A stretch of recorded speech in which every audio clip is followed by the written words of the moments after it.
In our previous lessons, we were looking at discrete random variables, and specifically, we looked at how we could calculate the probability of outcomes that were modeled by discrete random variables, how we could do things like calculate their mean or expected value and their standard deviation. In this unit, we're going to be looking at a different type of random variable, which would be a continuous random variable. So just to kind of emphasize the difference between the two, imagine that we used a table of random digits, like our random digit table that you have, to select a digit between 0 and 9. The result then would be a discrete random variable. We could call it something like x. The reason it would be discrete is because there's a finite number of outcomes. In fact, the probability model that we would come up with for this situation would assign a probability of 1/10 to each of those 10 possible values of x. We could have anything from 1 through 9 or 0. So there are 10 possible outcomes. Each one would be equally likely.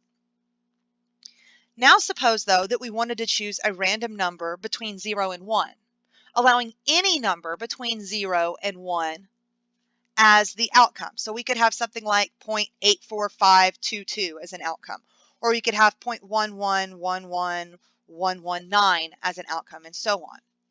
We wouldn't be able to do this using a random number table, but calculators and computer random number generators could do this process for us. The sample space, then, of this chance process is the entire interval of numbers. In other words, S would be every number between 0 and 1. This would be an example of a continuous random variable, because now we don't just have a set or a finite number of outcomes. We have an infinite number of possible outcomes. So let's call the outcome of the random number generator Y for short. How could we find the probability of events like the probability that y is greater than or equal to 0.3 and less than or equal to 0.7? As in the case of selecting a random digit, we would like to find all of the possible outcomes, or we'd like for all of the possible outcomes to be equally likely. But in this case, we can't assign probabilities to each individual value of y and then add them, because there are an infinite number of possible values, which is what makes this a continuous model. In a situation like this, we use a different way of assigning probabilities directly to events, as area under a density curve. And we've looked at the idea of density curves before. So recall that any density curve has an area that's going to be exactly 1 beneath it, because the density curve represents all of the possible outcomes. So that's going to correspond to a total probability of 1. And if we had wanted to find the probability of any range of events happening, all we would simply do is find the area under that curve that corresponds to those events. So let's see if we can draw a density curve for y, which again is our outcome from our random number generator of any value between 0 and 1, and then use that to calculate the probability that y is greater than or equal to 0.3 and less than or equal to 0.7.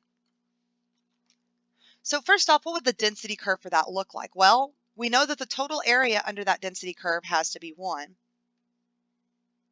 We know that the minimum value would have to be 0.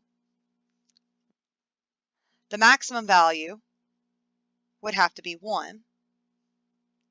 And every possible number in between is equally likely.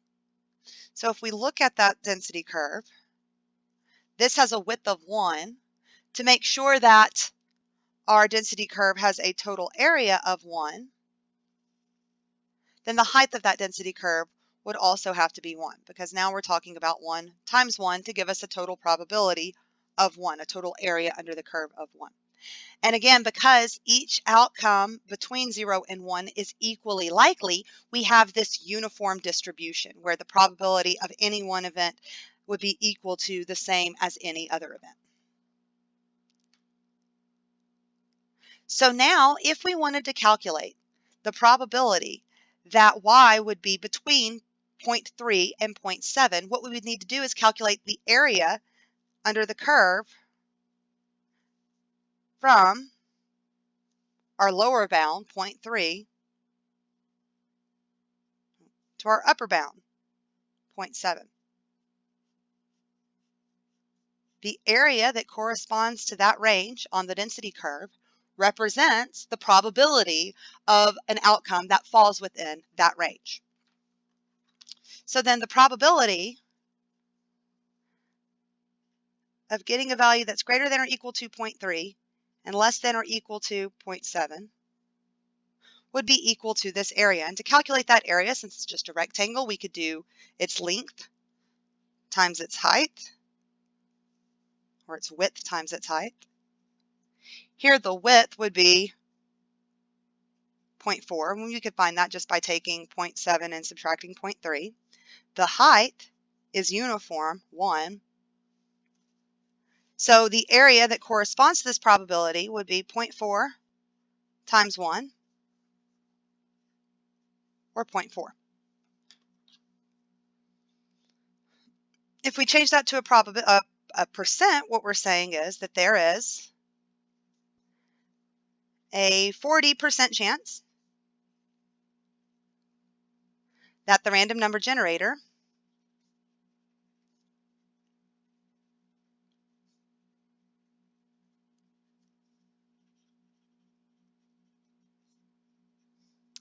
will produce a number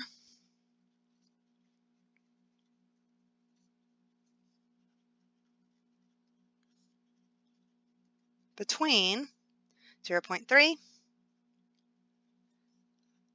and 0.7.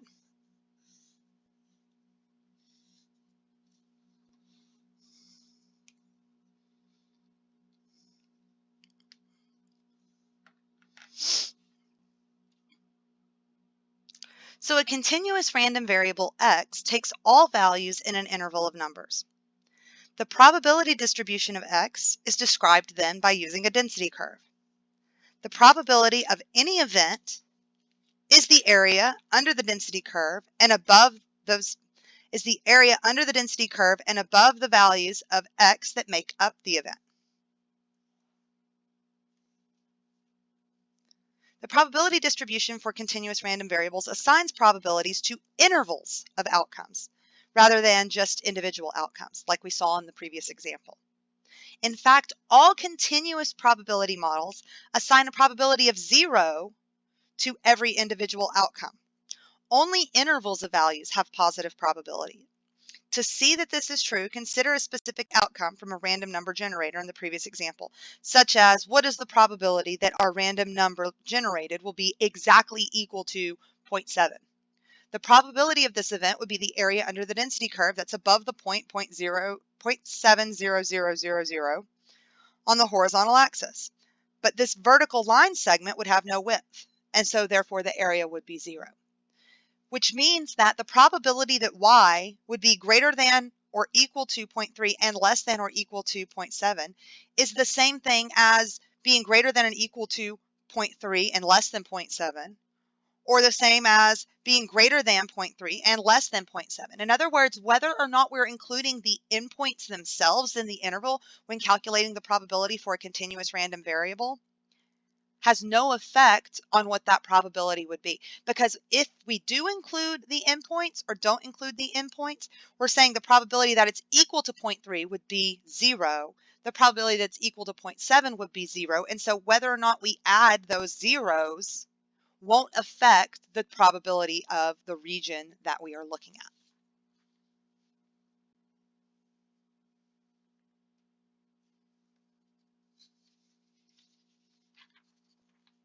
So like before, we can use density curves to assign probabilities.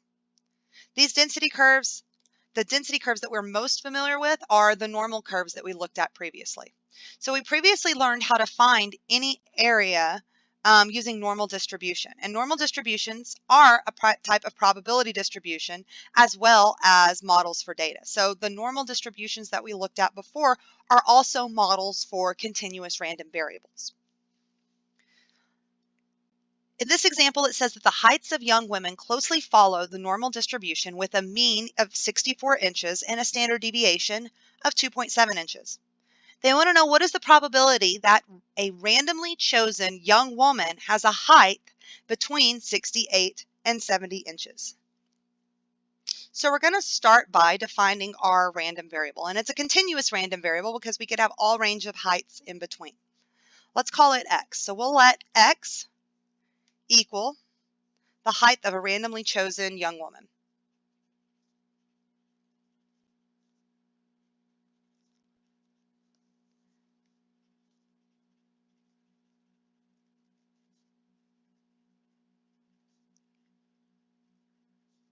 young woman.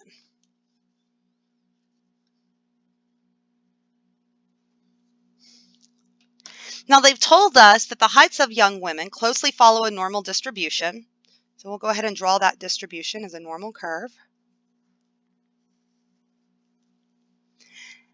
And we have a mean of 64 inches. So 64 inches will be our center since it's normally distributed.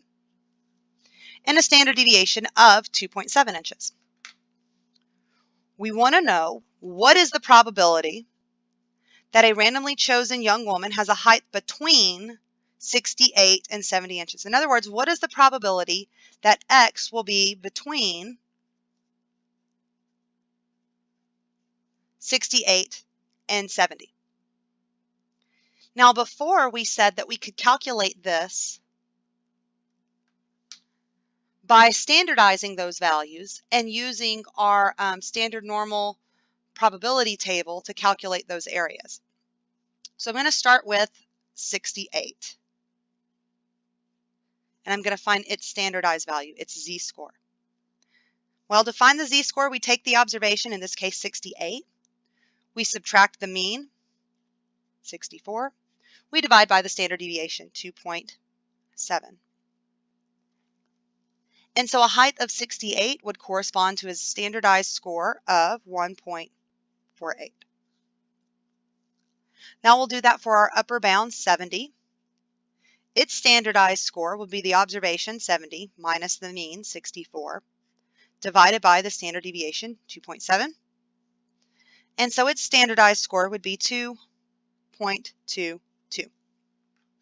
So we could think of this as calculating the probability, not that our random variable would be between 68 and 70, but as the probability that our z value would be greater than 1.48 and less than 2.22.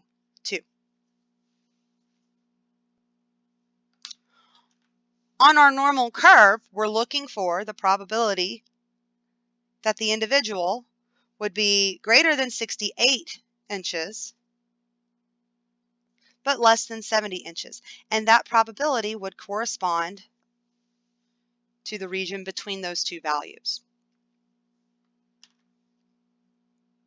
The easiest way to calculate that area using our normal table would be to find the area that's less than 70, the area that's less than 68, and then subtract them to find the difference. So let's review how we would do that. First, let's find the probability that we get a z value that is less than 1.48. Remember that we have two sides of our normal probability table. We have a positive side and a negative side. This one, we're looking at only the positive values. Specifically, we're looking for the probability that z is less than 1.48. So we're going to go down our table to 1.4. We're going to find 0.8 and go across. So the area that would be less than 1.48 would be 0.9306. So that probability would be 0.9306. And that would represent the region that's below 0.68. Now we're going to find the probability that z is less than 2.22. So again, we go down our z column to 2.2. We go across 2.02. And those meet at 0.9868. So that is the probability of falling below 2.22. So 0.9868 is that probability. So now we have the probability of being less than 68 inches, or less, a z value of less than 1.48. We have the probability of being less than 70 inches, or less than a z value of 2.22. To find the probability of being between those, so between 1.48 and 2.22, we would have to subtract. So we have 0.9868 minus 0.9306 gives us an area of 0.0562. And that area of 0.0562 corresponds to the probability of our randomly selected young woman, X, having a height that is in that range. So we can say that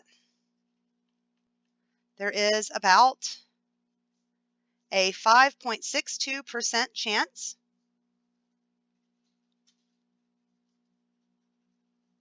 that a randomly selected young woman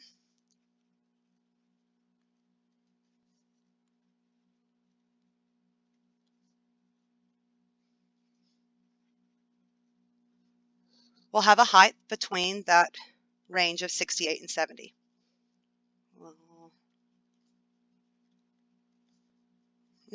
We'll have, I don't know where that T came from,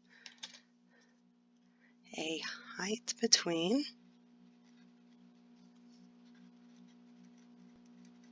68 and 70 inches.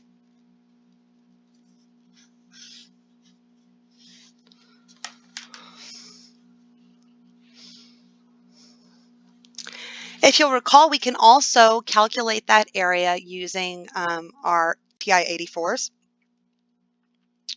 To do that, what we need to do is we need to go to the distribution menu. We can get to that by pressing second and then this VARS key. So second, and then that key gives us distribution. We're looking for a cumulative distribution on a normal curve. So we're going to select number 2, normal CDF. For our lower bound, we're going to use 68 inches. That's so y'all can see it. For our upper bound, we're going to use 70 inches. For our mean, they've told us the mean was 64 inches. And for our standard deviation, they told us that was 2.7 inches. So now if we paste that, notice that we get roughly the same probability, that 0.56. If the calculator gets 0.561, we get 0.562. That's just a rounding error there. Our calculator is actually a little bit more accurate than our random digit table. But we could do it either way. We could do it with the random digit table, or we could use our calculator.